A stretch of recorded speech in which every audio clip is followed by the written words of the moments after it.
देवराज ब्राह्मण चोरी करने के बाद भी भगवान शंकर के धाम गया है, उसका एक कारण था कि देवराज ब्राह्मण की माता एक लोटा जल शिव को समर्पित करती।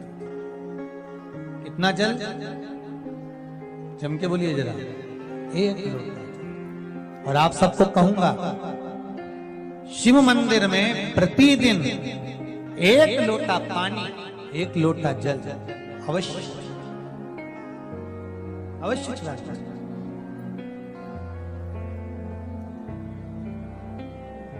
एक लोटा पानी भगवान शंकर को अवश्य। क्या होता है? 3 दोष समाप्त होते हैं एक लोटा पानी शिव जी को चढ़ाने से। 3 दोष। पहला पितृदोष, दूसरा वास्तु दोष और तीसरा कालसर्प दोष। जब हम घर में से जल लेकर जाते हैं तो हमारे घर का पानी जब जाता है तो घर का जो वास्तु केंद्र होता है वो रसोई घर होता है। रसोई घर में से जल ले जाकर शिव जी को चढ़ाते हैं तो उससे वास्तु दोष समाप्त। दूसरे नंबर पर है पितृदोष। घर का जो मटका होता है, परिंडा होता है, हंडा होता है, वो पितरों का स्थान होता है। उस पितरों के स्थान पर जो जल भरा होता है उसमें से अगर भाग भगवान शिव को चढ़ाया जाए तो पितरों का देवता आर्यमा भगवान शंकर के कहने पर चल जाए। इसलिए वो भाग जब शिव को प्राप्त होता है तो आर्यमा संतुष्ट होकर पितरों को भी फल प्रदान करता है। तीसरे नंबर पर कालसर्प दोष। भगवान शंकर को एक लोटा पानी अगर चढ़ा रहे हो, भगवान शिव पर एक लोटा पात्र जल का अगर चढ़ा रहे हो तो आपका कालसर्प दोष समाप्त। कालसर्प दोष होता कैसे?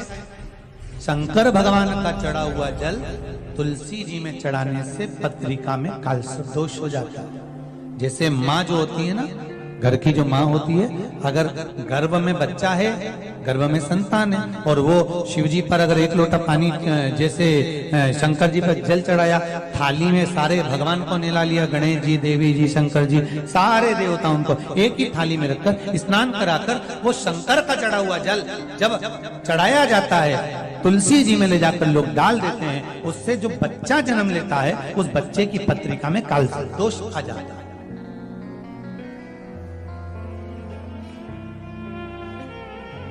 इसलिए शिव महापुराण की कथा कहती है सारे देवताओं को भले एक ही थाली में स्नान करा लो, एक ही पात्र में स्नान करा, पर देवाधिदेव महादेव को एक छोटे से पात्र में अलग से स्नान करा लेना चाहिए, अलग से।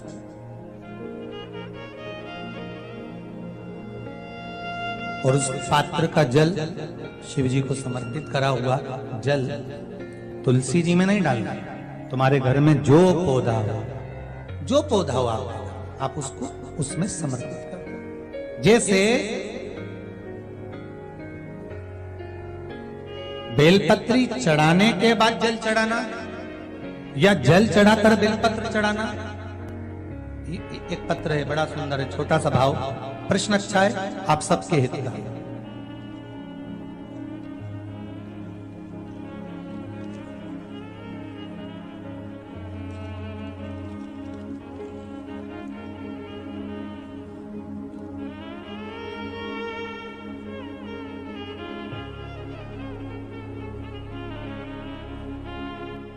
अरुणा जी अग्रवाल जयपुर, झरना जी अग्रवाल जयपुर राजस्थान से इन्होंने प्रश्न किया है, गुरुदेव दूध, कच्चा दूध केवल शिवलिंग पे चढ़ाना चाहिए या पूरे शिव परिवार पे चढ़ाना चाहिए?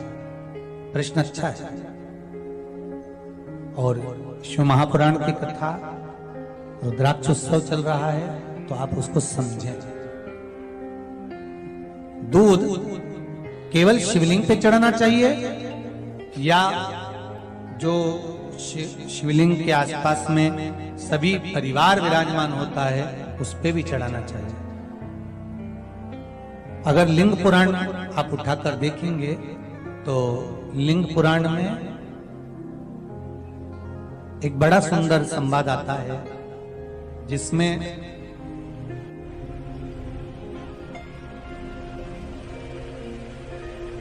पीले कलर के शिवलिंग का वर्णन है। सफेद, लाल, पीला और काला, ये शिवलिंग का आपको पहले वर्णन करा है। ब्राह्मण सफेद मट्टी का शिवलिंग बनाता है, वैश्य पीली मिट्टी का शिवलिंग बनाता है, क्षत्रिय लाल मिट्टी का शिवलिंग का निर्माण करता है, शूद्र काली मिट्टी का शिवलिंग का निर्माण करता है।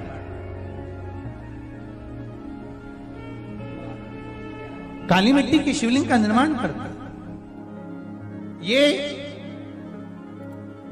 जो वर्णन किया गया है कि उसमें लिंग पुराण के अंतर्गत एक पीले शिवलिंग का वर्णन आता है कि पीला जो शिवलिंग होता है उस शिवलिंग का भाव कितना सुंदर बताया गया है। उसमें व्याख्यान वर्णन में आप अगर पढ़ेंगे देखेंगे लिंग पुराण के अंतर्गत तो उसमें आता है कि दूध जब आप देव अधिदेव महादेव के शिवलिंग पर समर्पित करते हो तो शिव महापुराण की कथा कहती है, लिंग पुराण कथा कहती है, नर्मदा पुराण, स्कंद पुराण, पद्म पुराण, अग्नि पुराण, सारी पुराणे वर्णन करती है। वराह पुराण, ब्रह्मवेत्ता पुराण, ये जितनी पुराणे सब वर्णन करती है कि जब शिवलिंग पर हम दूध चढ़ाते हैं तो केवल शंकर भगवान के शिवलिंग पर दूध चढ़ा देने से संपूर्ण परिवार पर दूध चढ़ जाता है। अलग से हमें कहीं चढ़ाने की जरूरत नहीं,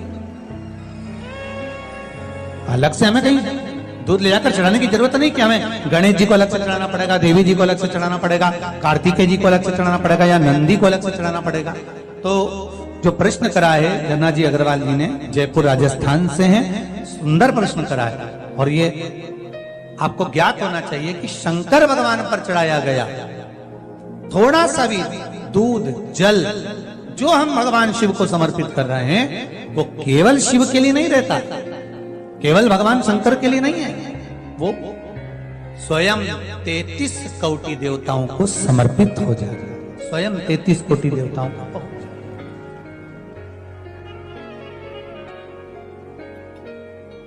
अलग से देने की जरूरत नहीं होती।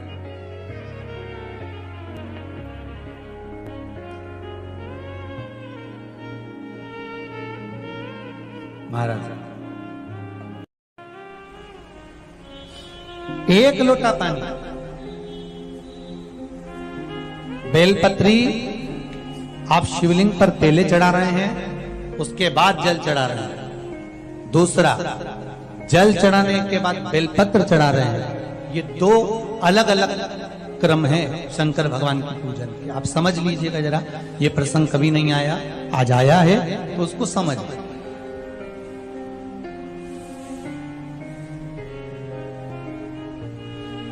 पहले बेलपत्र, उसके बाद में जल जो चढ़ाया जाता है ये रोग मुक्ति के लिए चढ़ाया जाता है। काय के लिए चढ़ाते हैं अपन? रोग के निवारण, रोग मुक्ति के। जैसे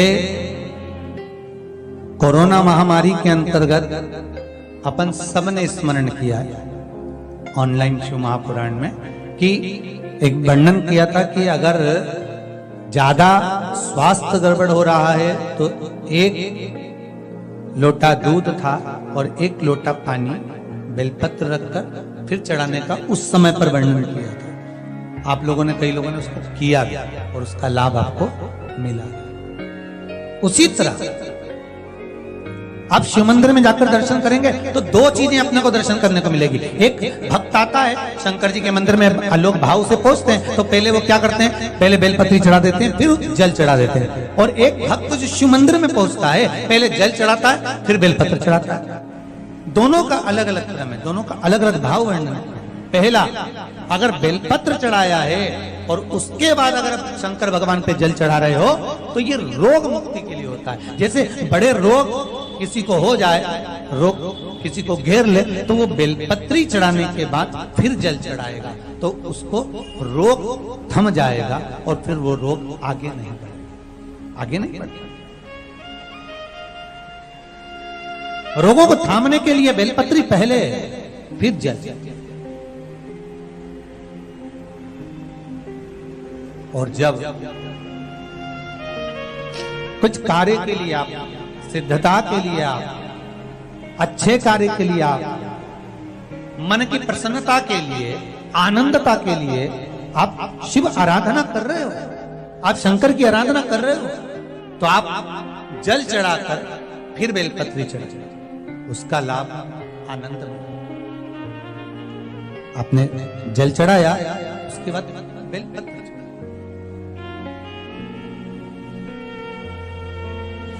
बस एक बात का स्मरण आपको होना चाहिए शिव महापुराण का, कि जब भी आप भगवान शंकर को बेलपत्र चढ़ाते हैं, बेलपत्र समर्पित करते हैं, बेलपत्र समर्पित करते समय प्रयास करा करें कि ये बेलपत्र को जब भी आप समर्पित करें, प्रयास करें कि बीच की जो पत्ती होती है बेलपत्र की, मध्य की जो पत्ती होती है, उसको अंगुष्ठ से पकड़ा जाए।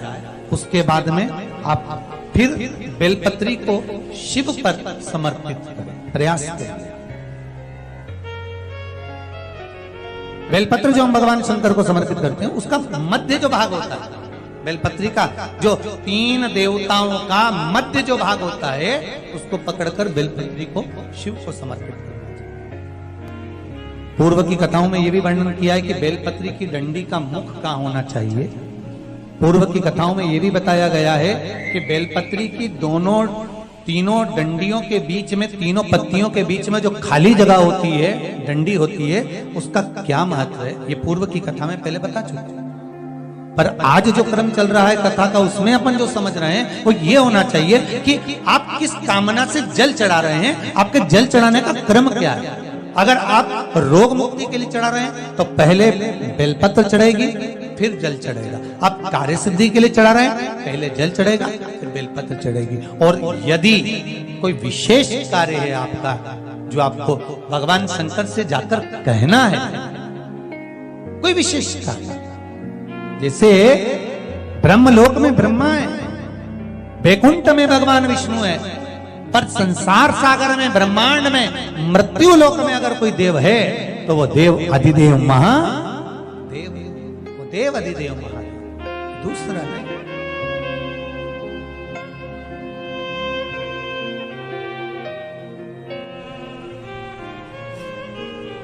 कोई दूसरा नहीं है। भगवान दया करना, मैं तेरे भरोसे हूँ। भोलेनाथ दया करना, मैं तेरे भरोसे हूँ। ना घर के भरोसे हूँ, ना परिवार के भरोसे,